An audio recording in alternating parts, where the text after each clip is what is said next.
My wife and I have been together for 29 years, married for 26 of those. I'm a 51-year-old man, she's a 49-year-old woman, and we have 2 grown kids, a 24-year-old son and a 22-year-old daughter. We met in college, dated, fell in love, got married, and built what I believed was a wonderful marriage. We did a lot of things together, communicated constantly, and tackled any issues that arose. We both had successful careers that we supported each other in.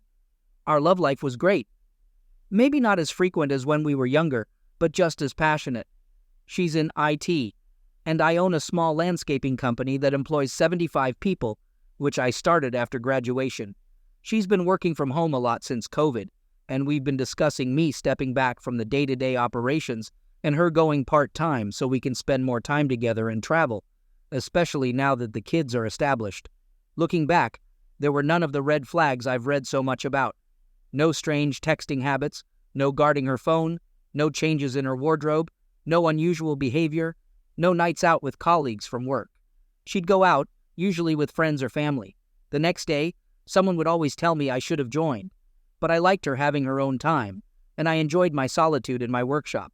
She was always home early. So to say I was caught off guard is putting it mildly. D-Day.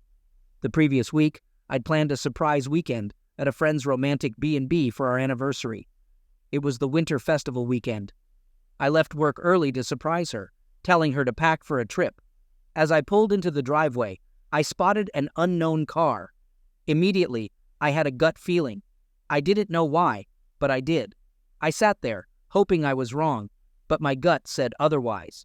I sat there, contemplating my next move. Should I leave and confront her later? Pretend I didn't see anything?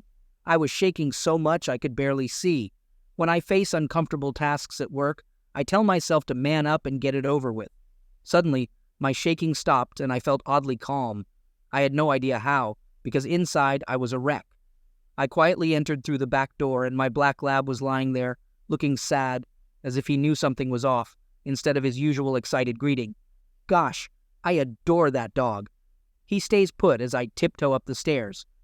As I reach the top, the sounds from our bedroom become clear. I approach the door, swing it open, and there he is, her boss, on top of my wife. I pause for a moment before shouting, "Surprise!"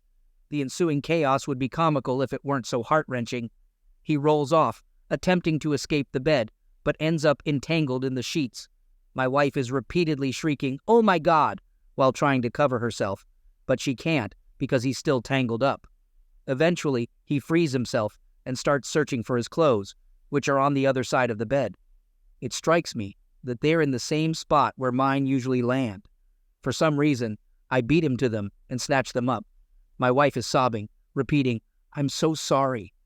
I back up to the door and stand there while he's standing next to the bed, naked. I grab the large armchair from the corner, drag it to the door, and sit down.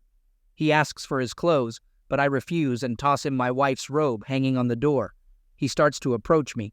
Now, even at 51, I'm in good shape. At 6 feet 3 inches, 240 pounds, years of gym workouts and landscaping work have kept me fit. I gaze at him and warn, "If you come any closer, it won't end well for either of us. You'll end up in the hospital, and I'll land in jail. So, how about you just take a seat?" My wife is now weeping into the pillow, and he sits down. After an awkward silence, he asks, "What's next?" I respond, "I honestly don't know." My wife's crying has subsided a bit, and she sits up. Eventually, I pull out my phone and declare, "You're both going to spill everything while I record it." They exchange glances, and my wife queries, "What do you mean by everything?" I retort, "Exactly that, everything. How it began, how long it's been going on, when, where, hotel stays, dinners, the works, everything." My wife insists this was the only time, to which I shout, "Bullcrap! There's no way you'd be comfortable enough to bring him into our bed if this wasn't a long-standing affair. If you lie to me again, I'm walking out that door and seeking a divorce attorney." She breaks down crying again. So for the next 10 to 15 minutes, the truth pours out. It's been happening for over 9 months. It began with him flirting with her and so on, until he invited her to lunch and she accepted. A few drinks later, they were in a hotel. She came home to me that night as if nothing had happened. She insists that it was tearing her apart and she wanted to confess, but didn't know how. Once more, I cry foul. If it was tearing you apart, you wouldn't have continued it so effortlessly. They even attended a week-long work conference that I used to accompany her to. She informed me that company policy had changed and spouses were no longer allowed. I pocket my phone and the room falls silent again. Then, an idea strikes me. I rummage through his clothes for his phone and request his passcode. Surprisingly, he provides it, so I start browsing through his phone. I discover some photos of a woman I presume is his wife and inquire about her name, Carol. She's quite attractive, though not as stunning as my Ashley. I inform him as I find more pictures of children. Turns out he has 3. And finally, a family portrait of all of them. I hold up the phone and remark, "A lovely family. Why would you risk it all for a fling with my wife?" His response, "What do you mean risk it all?" Me, "You genuinely believe Carol won't find out?" Him, "How would she find out?" Me, "I'm about to call her right this moment." He stands up and protests, "No, you can't." My wife shrieks, "Please don't do this to him." I snap, "Don't do this to him. You've shattered me, our family, our friends, our future, and my heart. And you're concerned about his well-being?" I'm trembling again, trying to hide my tears, but I can't keep it together any longer. I slump back into the chair and start weeping. She attempts to approach me, but I glare at her and command, "Keep your distance." After a bit, I regain my composure and glance at his phone again. He pleads once more, "Please, I'm begging you. I promise I'll tell her." "Sure you will," I retort. He stands there, begging me not to, as I locate her number, and decide a FaceTime call would be even more impactful. She picks up, and looking puzzled, asks, "Who are you? Is my husband all right?"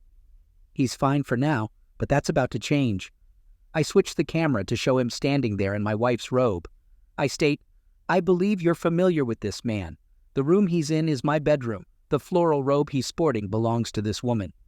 As I swivel the phone to capture my wife, who's attempting to hide under the sheets. But it's too late. That's my wife, and I arrived home early today to find them in bed together. I genuinely feel sorry for her, and terrible about how I broke the news. She begins to sob, and he tries the "honey, I'm so sorry. I can explain. It was just one time" spiel. I advise her not to trust a single word he says. It's been happening for over 9 months, and I've spent the last 15 minutes recording all the details they were willing to divulge. I assure her I'll text her my contact info, and she should send me her email address so I can forward her the video. I hand him his phone and overhear her warning him that a packed bag will be waiting outside when he gets home, and if he tries to enter the house, she'll call the cops before she hangs up. I throw his clothes at him, and he exits once he's dressed. Now it's just me and my wife left. She gazes at me and starts shedding tears, apologizing profusely. She never intended to cause me pain.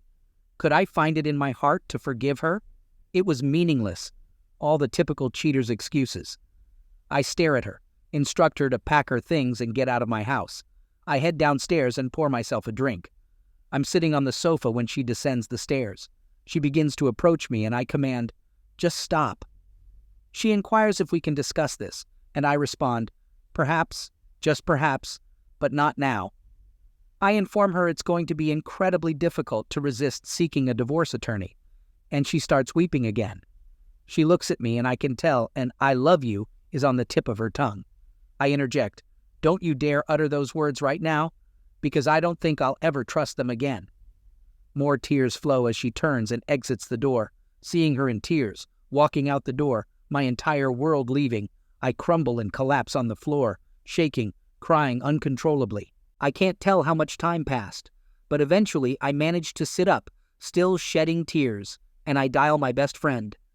I attempt to speak, but the tears start flowing again, and I can't get the words out. He asks, "What's wrong?"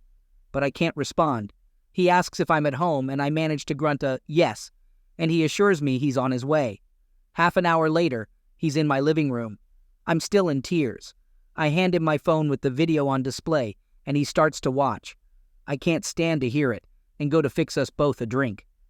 He enters the kitchen, takes my drink away, and pours them both down the sink, saying, "This isn't going to help you." He insists I can't stay here alone tonight, and instructs me to go upstairs and pack a bag. I come back downstairs, and he has my lab on a leash, and we head to his place. Update. For those of you who commented on how wonderful my friend is, his name is Dan, and I couldn't agree more. Given our long-standing friendship, it's only natural that our families would be close.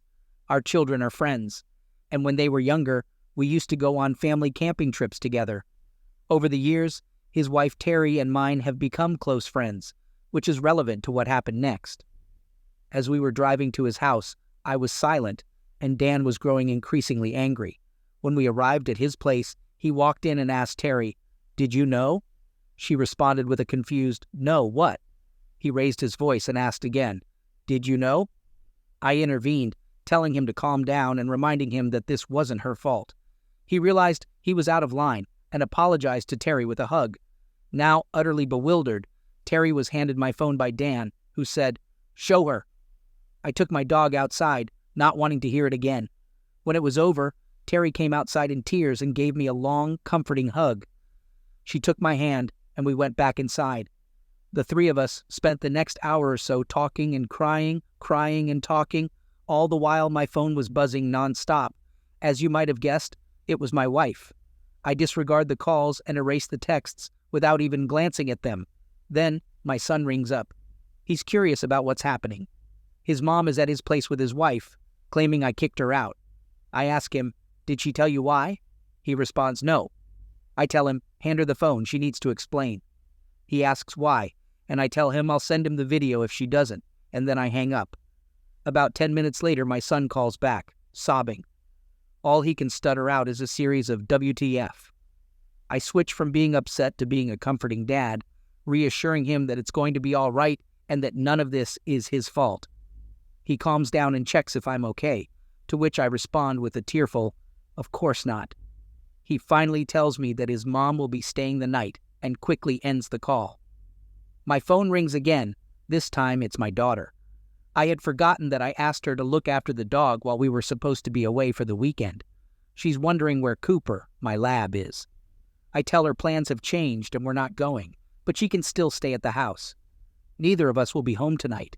She asks, "What do you mean, neither of you? Where are you?" I tell her, "I'm at Dan and Terry's, and your mom is at your brother's." She insists, "Dad, tell me what's going on." I respond, "I can't right now. I'll swing by the house tomorrow and we can talk then." She keeps pushing, but I keep refusing. Eventually, she gives up and ends the call. I know exactly where the next call is going to be. Then I ping my son, giving him a heads up about an imminent call. Next, I dial my wife, asking her if she's ready to spill the beans to our daughter or if the task falls on me. Her response is nothing but a fresh wave of tears. I disconnect the call. After a half hour, there's a knock at the door. Dan lets my daughter in. Seeing me in tears, she rushes to me, and we both break down in a tight embrace. She's unaware of the reason behind our emotional outburst. When we manage to regain some composure, I call my wife again, letting her know that our daughter is with me, and once again, I ask if she's ready to break the news, or should I put her on speaker. My daughter chimes in, asking her mom to clarify what she's supposed to reveal, but all she hears is more crying. So, I decide to step up, ending the call without revealing any details. I then drop the bombshell. I found out today that her mother has been having an affair for the past 9 months. Just when I thought my pain couldn't intensify, the look of hurt on my little girl's face brings me to my knees.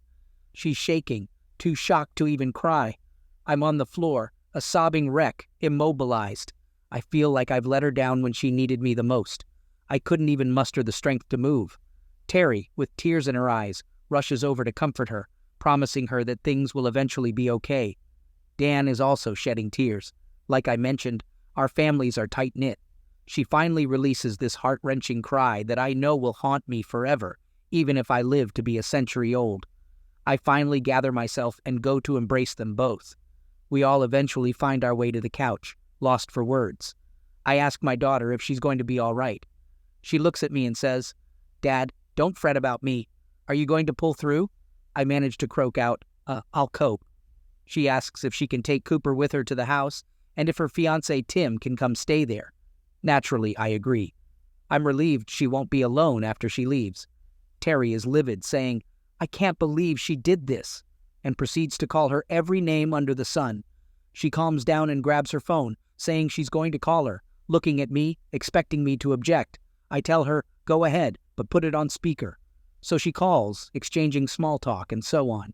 Finally, she tells her that Mike, that's me, called Dan in tears after she left the house, and now I'm staying there. She, Terry, knows everything. Again, more crying. Terry just lets loose, yelling at her. What were you thinking? How could you? Why didn't you come talk to me before you started down this path? If something was lacking, why didn't you talk to Mike? You know how understanding he is. Do you have any idea how many people you've hurt? Darlene, our daughter, just left here. I can't even begin to describe the look on her face when Mike told her, Dan and I will never be able to see you in the same light again. How could you be so damn self-centered? Just more sobbing on the other end, repeating how remorseful she is. Terry doesn't end the call, just listens to her weep. After a moment or so, I ask Terry to hand me the phone. Ashley? No answer. I call her name again. Ashley? She finally responds, Yes, babe. I retort, You've lost the right to call me that. More sobbing from her end. I just want to know, what are you truly sorry for? If I hadn't come home early, would you have realized the gravity of your actions? Or would you have slept with your boss once we returned from our trip? More crying. You're not really sorry for all the people you've hurt, including your boss's family. You're just sorry you got caught. I end the call. Dan, Terry, and I chat a bit more while my phone continues to buzz incessantly.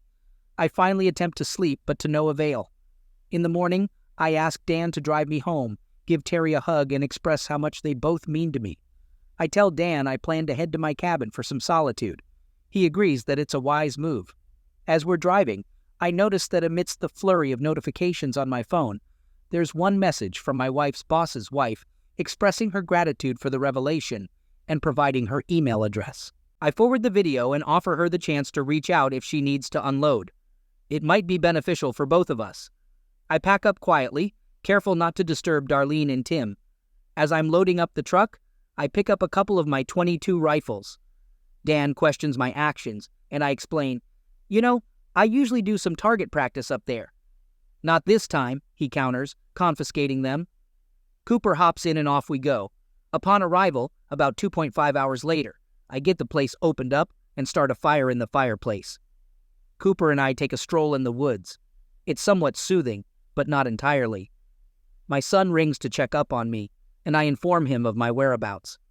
I tell him if his mother wants to stay at the house, that's fine, but she needs to clear out before I return. He agrees. After our walk, Cooper dozes off by the fireplace, and I head out to chop some firewood. It's a great workout and surprisingly therapeutic. With each axe swing, I alternate between envisioning my wife's face and her boss's. I stay put Saturday, Sunday, and Monday. On Monday, I start making calls, first to my office, letting them know I'll be out for a bit, but can be contacted for emergencies. Next, I call my go-to attorney for any company-related legal issues, who recommends a divorce lawyer. Thursday, I've got a meeting with a lawyer I've contacted. Then, I'm on the phone with the bank, putting a hold on our shared accounts. Next up, credit cards, canceling them all and asking for new ones to be sent out. Being alone in the woods has given me some clarity about my next steps. I find myself trembling again, questioning whether I'm really going to go through with this or try to salvage our marriage. After I get home, I find this subreddit and start reading other people's stories. It helps, but only a little. Midweek, I head into the office and chat with my HR manager. We have a close professional relationship that's about to get more personal. I spill the beans and ask for advice on how to approach their company. She advises me to talk to my lawyer before I do anything. She asks if I'm going to get tested. She recommends someone and also says I should see my doctor for an STD check. I make calls to both and set up appointments for Thursday. I meet with my now lawyer, show her the video. This time, I can actually listen. She starts shaking her head and says, "Why do people do such stupid things?" Turns out, she has absolutely no tolerance for cheaters. Her husband cheated on her and dragged her through hell, so much so that she changed her practice and became a divorce attorney. She reassures me that everything will be okay, and I sign a contract with her. I ask about telling the wives and the boss's HR, and she says we should wait. In the meantime, I've had a meeting with my wife. She's taken refuge at our son's place. At least, she's wise enough to understand that I need some space and wasn't at the house when I returned. I've been crashing on the couch because I can't bear to step foot in our bedroom. When I need to grab stuff, I try to get as much as possible to minimize the number of times I have to enter that room. Thanks for sticking with me this far. It took an eternity to type this out. Writing about my daughter had me in tears for several hours. I'll provide another update next week. Update. Once again, I want to express my deep gratitude for all the advice and support I've received from this community. I'm indebted to each and every one of you in a way I can never repay. All I can do is say thank you and try to respond to all the comments. The support and encouragement have been incredibly helpful. Many of you have commented on the strength I showed during the confrontation, but right now, I feel anything but strong. I'm just going through the motions. All the advice has been excellent and is helping me move forward. Secondly, the reason for this post and my original one was because I was seeking help. Trust me, there was plenty. Given the reason my first post was removed, I was told it was because it had too much storytelling and not enough requests for support. I'll try to keep this brief, but I believe details are important. I'm starting to accept that there's likely no coming back from this, and I'm 99% certain of what my decision will be. Yet, I can't shake the thought that I'll be discarding 29 years of our shared life. Even now, I can't bring myself to type X and still refer to her as my wife. What's wrong with me? Help. On D-Day, she ended up at our son's place with his wife. He called, puzzled about what was going on and why I'd kicked his mom out. I told him she needed to tell him or I would. He knew I'd gone to my best friend's house. My daughter, who was supposed to be dog-sitting, came home to find no dog. Eventually, she showed up at my friend's place, wanting to know what was wrong. I told her. The pain on her face was worse than catching my wife in bed with her boss, and it devastated me. She left with the dog to our house and had her fiancé come over. On Saturday morning, I told my friend I was going to spend a few days at the cabin. Could he drop me home? He agreed it was a good idea. So I packed up, took the dog, and spent some time at the cabin, walking in the woods with the dog and splitting firewood. It was a good workout and therapeutic. I stayed there until Saturday, then drove home. On Monday, I started making phone calls to the bank, credit card companies, and a lawyer I use for company matters. He recommended someone, whom I called and met on Thursday. I played her the recording. She was extremely confident, and I hired her. I asked about informing my wife's boss and HR department, and she suggested we hold off. I'm home now, sleeping on the couch. I can't bring myself to go into the bedroom except for clothes. On Friday, my son called to tell me his mom couldn't stay there anymore. It was causing strain for him and his wife. Could she come home? I hadn't spoken to my wife since D-Day. I reluctantly agreed. She returned on Saturday. I went back to the cabin. It was freezing, but I managed. On Monday, I went straight to the office. The people there love my dog, and he gets spoiled. I finally went home on Monday night. When I saw my wife, all I could see was the image of her in bed with her boss on D-Day. I don't think I'll ever get past that. Any suggestions? We didn't speak. I changed and went to my basement office to keep busy. Eventually, I watched TV in the basement. She came downstairs and asked if we could talk about this. I told her I wasn't ready yet and asked her to leave me alone. While she was there, I fell asleep in the recliner, woke up early, went to the gym, showered there, and went to work. My routine is to go home late for the rest of the week. On Friday, my HR manager checks in on me. I fill her in on the recent events and my therapist visit. She suggests that I should stop sleeping on couches and chairs and buy a new bed. I think it's a fantastic idea. I withdraw half of the remaining joint account funds, which is my wife's share, and head out to buy a new bed. The delivery is scheduled for Saturday. I wait at the office for the call that they'll be there in 30 minutes. I stop to pick up a couple of subs for the delivery guys and wait nearby. When they arrive, I meet them, treat them to lunch, and give each of them $25 to do me a favor. I ask them not to haul away the old mattress, and if they could come back later to pick it up. I ask them to lean it against a tree near the street. They look puzzled, and I tell them to give me 5 minutes and come in. They'll understand. Now, I had thought about burning the old mattress in the driveway, but I didn't want to deal with the cleanup. I go upstairs and strip the bedding. While I'm doing this, something comes back to me that I need to find out about.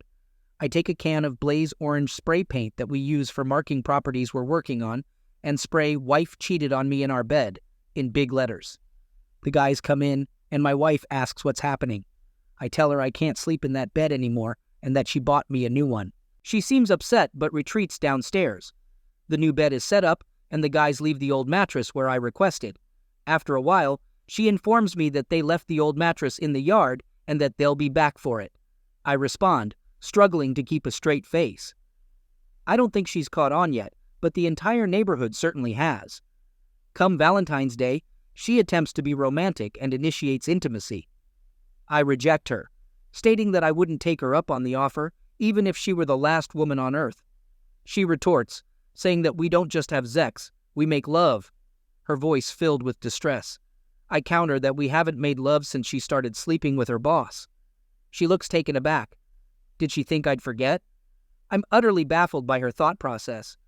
I decide it's as good a time as any to have a discussion and ask her to sit down in the living room. I ask her what she wants to do. Should we attempt to mend things or should we divorce and move on? I'm not sure why I even proposed the former. I guess I'm hung up on the idea of discarding 29 years. Please convince me otherwise. She claims she's willing to do anything I ask to rectify the situation and pleads for my forgiveness. I tell her she needs to confess to everyone in our family, starting with her parents and my mom, including the details of how I discovered the affair. Our kids aren't aware of this detail yet. They're visiting tonight. I'll provide an update later on how that unfolds. That's my current situation. I'm still in a state of shock from everything and constantly battling the urge to confront her boss, but I still need advice. When will things start to improve, or is this my new reality? Update. That evening, my dad passed away 3 years ago, her parents, her sister, and brother-in-law all come over. We all settle in the living room, and I make sure to sit as far away from her as possible. They start with the comforting words, "What's wrong? We love you. Everything will be okay," assuming someone is seriously ill. I glance at her and say, "This story isn't going to tell itself." Her dad looks at me, and I swear his eyes are saying, "Oh no," as if he senses what's coming. I have to give her credit. She tearfully confesses everything, including the part where I walked in on them in our bed. After a long, uncomfortable silence, she pleads, "Somebody say something." I respond, "What are they supposed to say? That you're a terrible person? That you've hurt me more than you can imagine, ripped my heart out, thrown away 29 years, and ruined our family? Not to mention the damage you two have done to his family. Was the sex really worth all that?" I just keep going. All the anger, hatred, and betrayal I've been bottling up comes pouring out. I didn't know I could be so harsh. Her mom finally says, "That's enough." She agrees that she deserves it all and runs upstairs crying. Her mom tries to follow her, but her dad says, "No, leave her alone. She needs to suffer for a while before this can get any better." We chat for a bit. They offer their support and tell me if I need anything, just ask. I tell them I've been seeing a counselor, and I think I'll be okay, but I appreciate their offer. I tell them that despite everything, I still love her, and that she's going to need them more than I do. I go to bed and sleep better than I have since D-Day. The next morning before I leave, I go into the guest room and can tell she didn't sleep and has been crying all night. I truly believe that for the first time since D-Day, the gravity of what's happening has finally hit her. Telling her family and having me lash out at her like I did, I think it snapped her out of the affair fog. She looks like she's genuinely remorseful. I tell her we need to talk, more like I talk. She listens. I explain that I'm 99% leaning towards divorce, but am still clinging to the 1% life raft. That if there's any hope, she needs to do what I ask to help me get over this. She says she'll do anything, just to please not do anything yet. I remind her of a story I told her when my dad died. When I was 17, my dad shared some wisdom with me. He said, "You'll face tough times in life, but how you handle them speaks volumes about your character. Never make crucial decisions when you're upset." At the time, I brushed it off with a casual, "Yeah, Dad, whatever." I start to tear up as I say how much I wish he were here so I could tell him that I was really listening. She gets up and hugs me. I don't reciprocate, but it feels comforting, which unnerves me. She sits back down, and I tell her she needs to move out. I can't heal if I see her every day. We need to go no contact. She agrees and asks what else she can do. I tell her I'm too emotional to think straight now, but I'll let her know. On my way to work, I call my lawyer and arrange to meet her today. She's free, so we meet for coffee. I update her on everything, the 99.1% dilemma, etc. I ask her to prepare divorce papers in case I decide to proceed. She suggests that if I can afford it, I should find an apartment for my wife and pay the first month's rent. This would demonstrate good faith if things go to court. I agree, and she says she'll have something for me to review by Monday. I call a real estate broker we've worked with over the years, explain the situation and what I need. He refers me to a rental agent. The agent finds a suitable place, and I meet with the property manager to pay for the rest of February, March, and the deposit. When I get home, I tell my wife about the apartment, what I've paid for, and that she needs to meet the manager and sign the lease. It's a 6-month lease, which seems like a plus. She's surprised by how quickly I've acted. I tell her that I needed her not to come home from our sons. While she's gone, I arrange for movers to come on Saturday. When she gets home, I tell her about the movers and ask why she hasn't asked about finances. I inform her that I've canceled the credit cards, withdrawn my half from our joint account, and canceled the debit card. She seems angry but admits she doesn't blame me. It turns out she hasn't needed to spend anything, as she's been splitting her time between our son's place and home. She also reveals that she requested a leave of absence from work due to personal issues. They allowed her to take her paid vacation first. On Friday, I tell her she can take whatever she needs for the new place. Just leave me some essentials and nothing from the basement or any family heirlooms, and my new bed. I also tell her that I'm open to marriage counseling. She should find 3 different counselors, and I'll choose the one I think is best. I leave early on Saturday morning and return to a half-empty house, including the TV. That's okay. I wanted a bigger one anyway. My friend still has my liquor, so I stop by to pick up my favorite bourbon and enjoy a glass while typing this. Sorry this was so long. Thanks for reading this far. Tomorrow, I'm hitting the gym, making my favorite chili, and buying a new TV. I'm sure I'll have more to post in the future.